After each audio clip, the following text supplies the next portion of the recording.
Kaya po mga minamahal, narito na po tayo sa pinakamahalagang yugto natin pong malangawain. Ito po ang pakinig ng salita natin pinakamamalapang Diyos. Kaya inanyahan ko po kayong tumayo bilang pagbibigay galang salita ng ating pinakamamalapang Diyos. Nadadalhin po nating mangaral ang ating beloved preacher, beloved brother Joey Mancera. Amen. Praise the Lord. Amen. Praise the Lord. God bless you, my beloved co-preacher, beloved brother Paul Mansano. Tayo pong lahat ay tumayo at magkaisang dumalangin. Mapagpala naming Ama Diyos na makapangyarihan sa lahat, sa matamis na pangalan mo, pinakamamahal na Panginoong Hesus, sa pangunang dalangin ng aming minamahal at kagalang-galang na Pastor Evangelist Willie Estrada Almeda, your end-time prophet. Narito po kami, buong puso nagpapakumbaba, humihingi ng kapatawaran sa lahat ng aming mga kasalanan.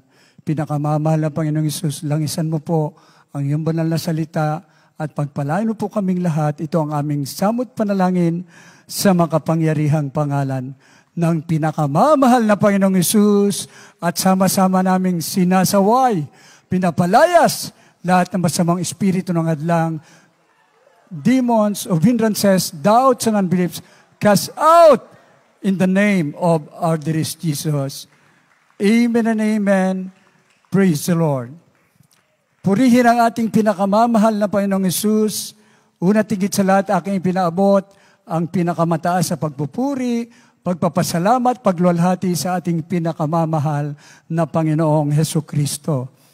And we give double honor and respect to our dearly beloved and honorable Pastor, Evangelist Willie Estrada Almeda, the end-time prophet of our loving God. We will always remember and cherish the precious memories and the blessed teachings of our dearly beloved and honorable Assistant Pastor Lina C. Almeda. To the beloved children, children-in-law, grandchildren, great-grandchildren, to the whole beloved family here and abroad, a pleasant evening po to each and everyone. We love you so much. Sa lahat po ng ating live webcast viewers, lahat ng ating minamahal na mga kapatiran sa buong mundo, maging dito po sa dako ng Amoranto, especially po sa lahat ng ating mga bisita, welcome to the royal family of God. Amen. Praise the Lord. Yamang tayo po ay tinawag dito at lubos na pinagpala sa lahat ng pagpapala, mga minamahal ko, marapat lamang na talagang tayo ay ibigay natin ang tapat na paglilingkod sa ating mahal na Panginoon. Sabi nga ng banal na kasulatan, what shall I render unto the Lord? Anong maibibigay ko sa ating mahal na Panginoon? Maibabayad ko bilang pagpapasalamat sa ating pinakamamahal na Panginoong Hesus. From the book of Psalms, chapter 116, verse 12, atin pong basahin. The book of Psalm, chapter 116, verse 12. What shall I render unto the Lord for all His benefits toward me? Mang-awit 116, versikulo 12. Ano ang aking ibabayad sa Panginoon dahil sa lahat niyang kabutihan sa akin? Amen. Praise the Lord. Ano ang aking ibabayad sa Panginoon dahil sa lahat niyang kabutihan sa akin? Kailangan pong gumanti tayo at magpasalamat sa ating pinakamamahal na Panginoong Hesus. Dahil sa panalangin ng ating dearly beloved parents in the Lord and the beloved children, naganap po ang triple blessing sa atin. Na dinadalangin tayo na tayo'y pagpalain sa lahat ng bagay. Maging malusog ang ating mga pangangatawan. At kuminhawa maging ang ating mga kaluluwa. Di ba't nararanasan mo yan? Siyempre, say yes, dahil totoo naman eh. Kaya tayo nagpapatotoo, buhay ang Diyos na ating pinaglilingkuran. Mga minamahal, bilang pagpapasalamat, pagganti natin sa ating mahal na Panginoon, mga minamahal ko, masunod natin ang mga dalawang pangulong utos ng ating mahal na Panginoon, ay mga minamahal ko, doon magsisimula ang katapatan natin sa ating dakilang Diyos na buhay. Atin pong basahin, mga minamahal ko, dito po from the book of Matthew, chapter 22, verse 37 up to 40. Amen. The book of the Gospel is in Matthew chapter 22 from verse 37 up to verse 40. Jesus said unto him, Thou shalt love the Lord thy God with all thy heart, and with all thy soul, and with all thy mind. This is the first and great commandment. And the second is like unto it, Thou shalt love thy neighbor as thyself. On these two commandments hang all the law and the prophets.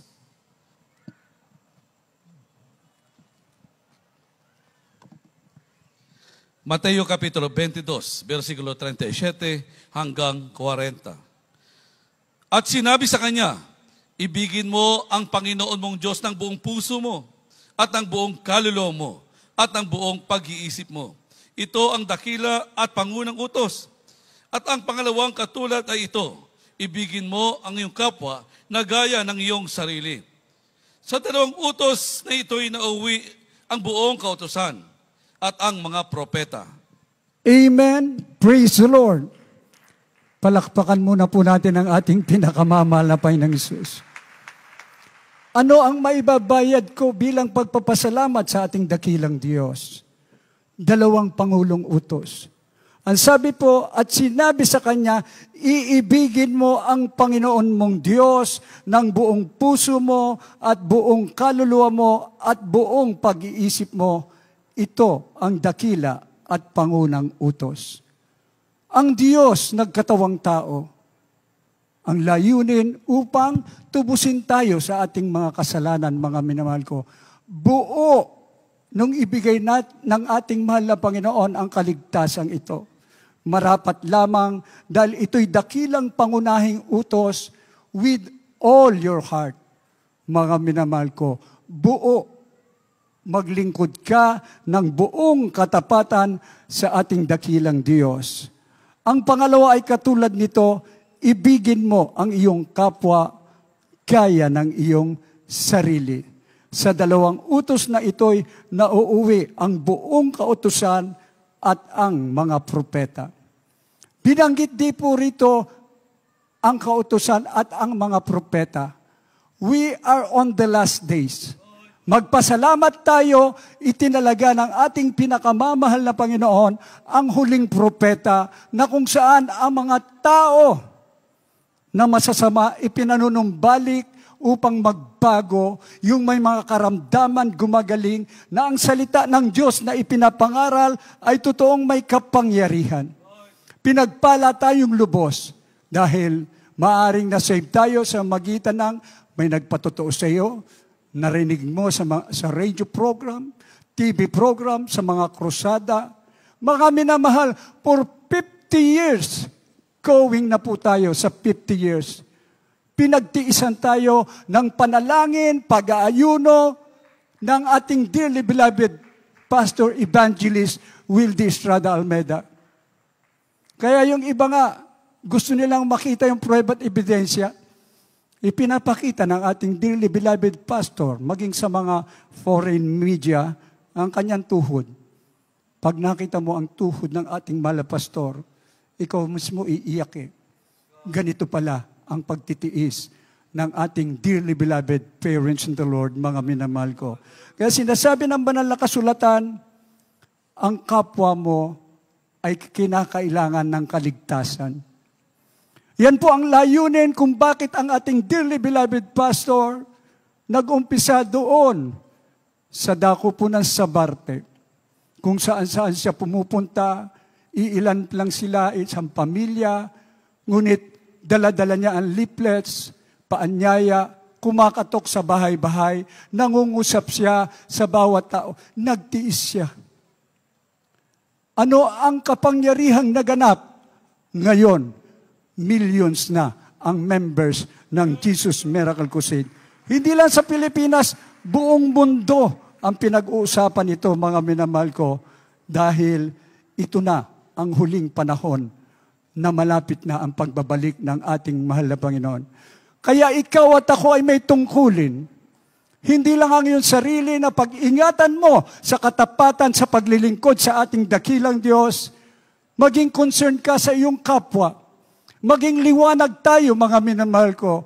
Ihayag natin at i-invite natin, paanyayahan natin, dalhin natin sa ating banal na gawain, mga minamahal ko. Dahil simula pa lang ng ministeryong ito, pinagkagastusan na po talaga para maligtas ang marami pang kaluluwa. Doon papasok na ginagawa mo nga, iniibig mo ang mahal na Panginoon. At iniibig mo ang kapwa mo, iniibig mo ang sarili mo, hindi ka nagpapabaya. Binigyan mo ng kahalagahan ang kaligtasan ito dahil totoo po, ang kaligtasan ng ating kaluluwa ang pinakamahalaga sa lahat. Iiwan natin ang lahat. Marami kang pera ngayon, marami kang sasakyan, marami kang tahanan, lahat na ay sumasayo, maging sikat ka man, maging tanyag ka, baliwala yan, mga minamahal ko. Haharap tayo sa hukuman ng ating mahal na Panginoon. Sinunod mo ba ang aking kalooban? Amen. Praise the Lord. Mga minamahal, atin pong basahin ang Romans chapter 13, verse 11 and 12. Amen. The book of Romans chapter 13, verses 11 and 12. And that knowing the time, that now it is high time to awake out of sleep, for now is our salvation nearer than when we believed. The night is far spent, the day is at hand. Let us therefore cast off the works of darkness, and let us put on the armor of light. Magadagaruma Kapitulo 13, versikulo 11 at 12. At ito yamang nakikilala ang panahon, na ngayon kapanahon ng pagsigising kayo sa pagkakatulog, sapat ngayon ay lalong malapit na sa atin ang kaligtasan kaysa nang tayo'y nagsampalataya ng una. Dito po sa 12, ang gabi ay totoong malalim at ang araw ay malapit na. Iwaksin natin ang mga gawa ng kadiliman at ating isakbat ang mga sandata ng kaliwanagan. Amen. Praise the Lord. Yamang totoong umiibig tayong lubos sa ating mahal na Panginoon, sa ating kapwa, maging sa ating mga sarili, bibigyan natin ng kahalagahan, kailangang maging alerto tayo sa huling panahon. Amen?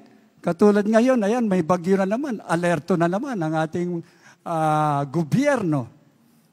Mga minamahal ko, maging tayo po mapagmatsyag at talagang bantayan natin na ang panahon ay totoong malapit na.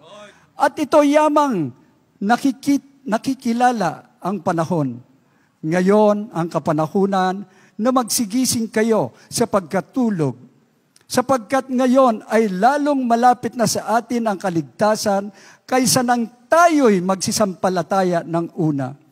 Ang gabi ay totoong malalim at ang araw ay malapit na. Iwaksin natin ang mga gawa ng kadiliman at ating isakbat ang sandata ng kaliwanagan. Ikaw at ako ay totoong tinawag na liwanag sa sanlibutan ito. Alam natin ay kadiliman ay nariyan. Nakikita natin kung paano po pagtaas ng antas ng kalamidad. Yung mga bagyo ngayon sa ibang bansa talagang kahit mga sasakyan itinutumba bahay. Pero dito, bakit dito sa atin? Pag nandito ang bagyo ay talagang humihina. Bakit? Malakas ang pananampalataya ng bawat isa sa panalangin ng propeta ng Diyos. Amen? Praise the Lord. Kaya napakabuti ng Diyos. Sabi ko, malalim. At totoong malalim at ang araw ay malapit na. We are just waiting for that blessed hope. Malapit na po talaga ang pagbabalik ng ating pinakamamahal na Panginoong Hesus. Kung ang ating PBOX, mga earth experts ay talaga pong pinag-aaralan, pinaghahandaan po ang the big one. Ngunit tayo po na narito kung bakit tayo laging dumadalo upang yumaman sa pananampalataya dahil alam natin wala na tayong aasahan sa mundong ito. Hindi ang kayamanan, hindi ang lahat na tinatangkilik natin sa buhay na ito. Ang kinakailangan po, yung pananampalataya natin ay tumaas ng tumaas, mga minamahal ko. Ating inaalala lagi ang Talipaw Sulopis Mission. Ganitong panahon, almost 2 months na. Isipin niyo po kung papaano nagtitiis ang ating dearly beloved pastor with the 12 prayer warrior. Nakikipagbaka sila. Sila'y inuulan, walang makain, mga minamahal ko. Pinapalibutan sila ng mga rebelde. Ngunit, salamat sa Diyos, yung mga rebelde bumait. Lahat magsabing, praise the Lord. Wala mang ospital doon, mga minamahal ko, ngunit yung mga foreign hostages, naunawaan nila at nalaman nila. Merong Diyos palang nagpapagaling na sa pagpatong ng kamay sa pangalan ni Jesus, sila'y nagsisigaling.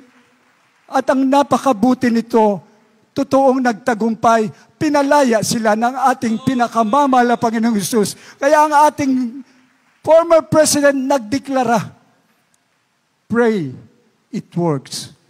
Ang panalangin ay talagang kumilos sa magitan ng panalangin ng ating dearly beloved pastor kasama ang 12 prayer warrior. Kaya nga mga minamahal, anong alalahanin mo sa giyera ngayon?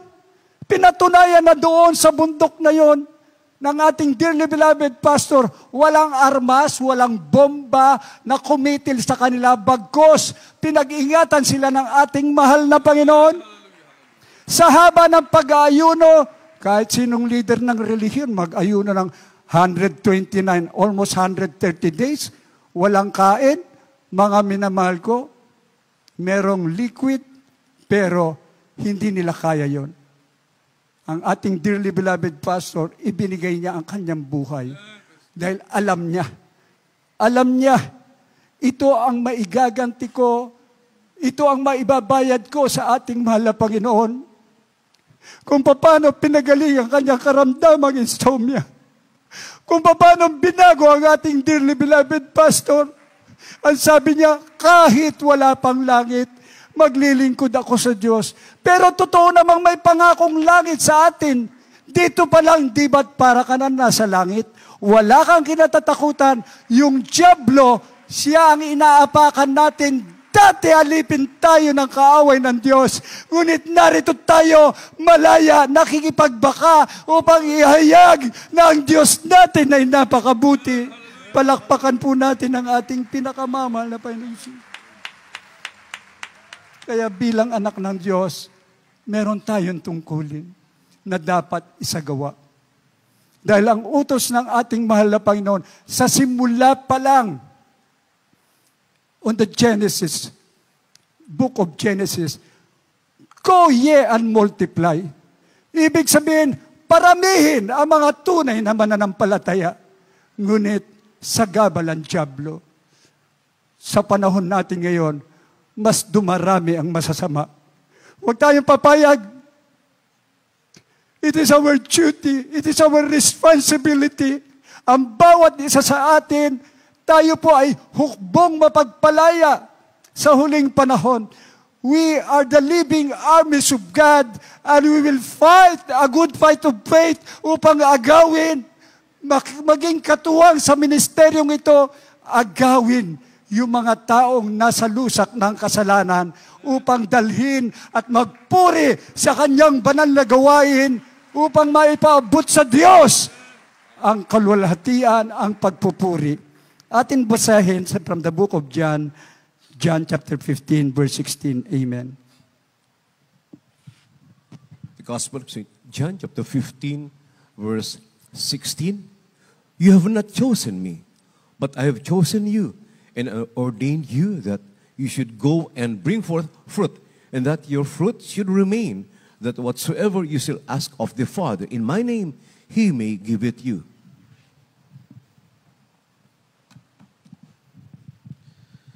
Juan Kapitulo 15, versikulo 16. Ako'y hindi ninyo hinirang, ngunit kayo'y hinirang ko, at aking kayong inihalal, upang kayo'y magsiyaon, at magsipagbunga, at upang manatili ang inyong bunga, upang ang anumang inyong hingin sa Ama, sa aking pangalan, ay maibigay niya sa inyo. Amen. Praise the Lord. Lahat magsabing, praise the Lord. Ako'y hindi nyo hiniran, ngunit kayo'y hinirang ko at aking kayong inihalal upang kayo'y magsiyaon, magsipagbunga, upang manatili ang iyong bunga, upang anumang inyong hingin sa Ama, sa aking pangalan, ay maibibigay niya sa inyo. Ang tao, kasalukuyan, malapit na naman ang eleksyon. Gusto na nila ihalal sila ng tao. Ngunit ikaw at ako na tinawag dito. Could you imagine, mga basahan tayo sa harapan ng Diyos, pinili tayo ng ating pinakamamahal na Panginoon, hinirang tayo, inihalal tayo upang gamitin sa huling panahon, yayaon daw po tayo at magsipagbunga at manatili ang ating bunga hanggang sa pagbabalik ng ating pinakamamahal na Panginoong Hesus. Kaya pag humayo ka, may nainyayahan ka, alalayan mo yan hanggang maging matured na. Bandang uli, tatayo na rin yan. Yun na rin, hahayo na rin mga minamahal. Makikita mo na lang.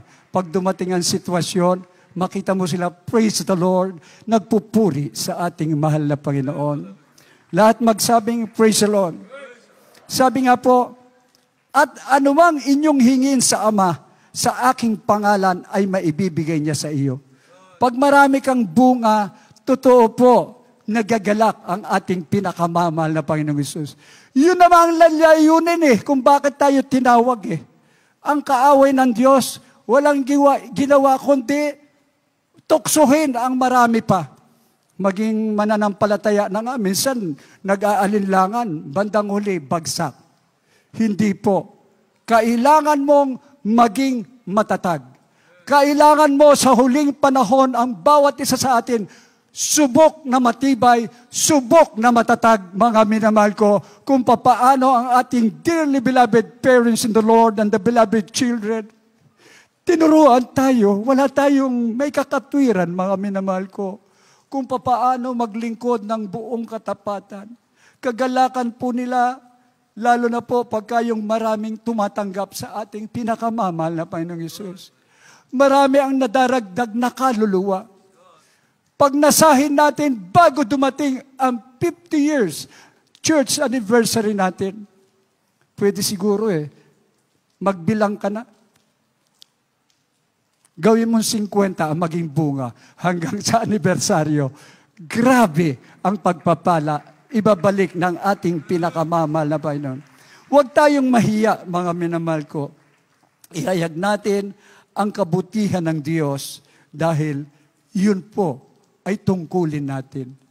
Si Apostol Pablo, sinabi niya, I am not ashamed of the gospel of Christ, for it is the power of God unto salvation. Hanggang kasuluk-sulukan ng daigdig ngayon, merong gawain ang Jesus Miracle Crusade. Bakit? Buong tapang na ipinangaral ng propeta ng Diyos ang salita at tayo po umaani na lamang. Pinagpapala na nga tayo, hindi na nga tayo dumanas ng mga trials katulad ng dinanas ng ating dearly beloved pastor and the family. Mga minamahal, tayo pinagpalang lubos ng ating pinakamamahal na Panginoon. Sumaganang tunay sa lahat ng pagpapala, kaya marapat lamang na ibigay natin bilang pagpapasalamat ang buhay natin sa ating mahal na Panginoon, kung anong magagawa natin sa anumang kapamaraanan para sa kaligtasan, hindi lang pamilya mo, hindi lang ikaw, maging marami pang tao sa huling panahon. Sinasabi po ng ating huling talata, magsipaganda na po na sa mga mang-aawit at manunugtog. 1 Timothy chapter 1 verse 16. Amen. First book of Timothy chapter 1 verse 16. Howbeit for this cause I obtained mercy, that in me first Jesus Christ might shew forth all long suffering for a parent to them which should hereafter believe on him to life everlasting.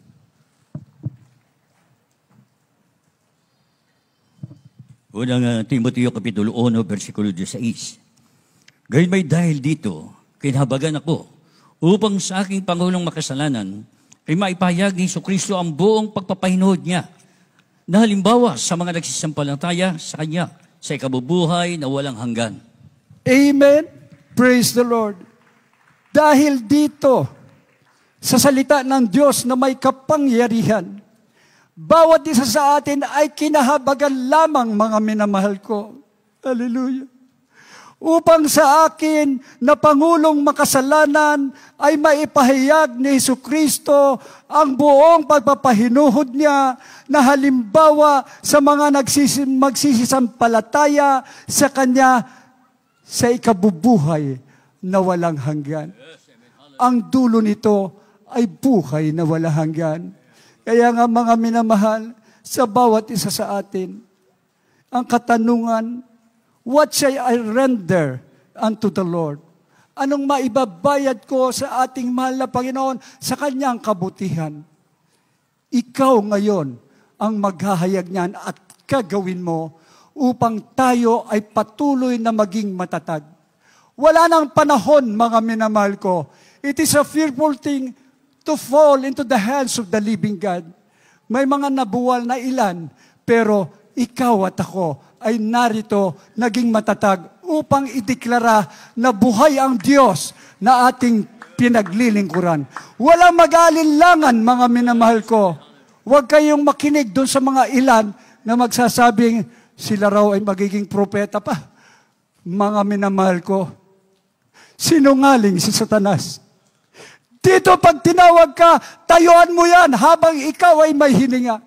Habang ikaw ay may lakas, maglingkod ka ng buong katapatan upang gamitin sa ikaliligtas pa ng marami pang kaluluwa. Lahat magsabing praise the Lord.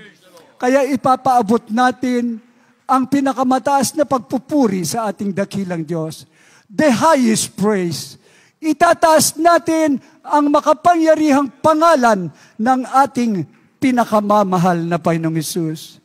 Tayo pong lahat ay tumayo. Tayo umawit sa ating pinakamamahal na Panginoon habang tinatawagan po natin ang mga baguhan, maging ang ating live webcast viewers, mga minamahal ko, upang tumanggap sa ating pinakamamahal na Panginoong Hesus. Amen and amen. Praise the Lord. Kaya sa unang talata na ating nabasa, mga minamahal ko, ang sabi po ng banal na kasulatan, ano ang aking ibabayad sa Panginoon dahil sa lahat niyang kabutihan? Hindi mo lang sasalitain yan. Isasagawa natin yan, mga minamahal ko, habang may buhay at tayo'y nag-aantay sa pagbabalik ng ating pinakamamahal na Panginoong Hesus. Tayo po'y umawit, mga minamahal ko, ika'y itataas.